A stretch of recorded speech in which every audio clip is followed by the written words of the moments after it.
50 KG के एक चालक में 2 एम्पीयर की विद्युत धारा प्रवाहित होती है, जिसके दोनों सिरे 4 वोल्ट की गतिज ऊर्जा पर हैं।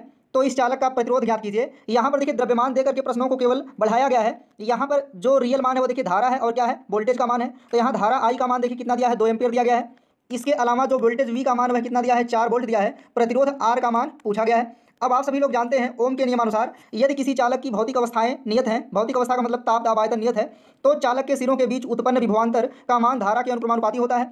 इसे देखिए बराबर करते हैं तो एक कांस्टेंट आता है आर, तो यहाँ पर आर आई हो जाएगा, जहाँ आर क्या है, प्रतिरोध है। अब यहाँ आर का मान निकालना है तो आर बराबर क्या हो जाएगा, वी अपान आई हो जाएगा। देखिए कभी कभी क्वेश्चन पूछ लेता है कि जो ओम का नियम है वह किस धारा पर लागू होता है, तो आप लोग याद कर लेंगे केवल डीसी करंट यानी डायरेक्ट करंट पर लागू होता है, या दिष्ट धारा पर लागू होता है, एसी पर लागू नहीं होता है। अब यहाँ देखिए प्रतिरोध का मात्रक क्या होता है, ओम होता है। अब या तो आप वोल्ट प्रति एम्पियर भी कह सकते हैं। तो यहाँ आर का मान निकालना है तो आर बराबर वी का मान देखिए कितना है 4 अपान आई का मान कितना दिया है 2। हल कर लेंगे तो कितना आ जाएगा, 2 ओम आ जाएगा। इसलिए यहाँ पर आंसर जो है ऑप्शन बी सही हो जाएगा।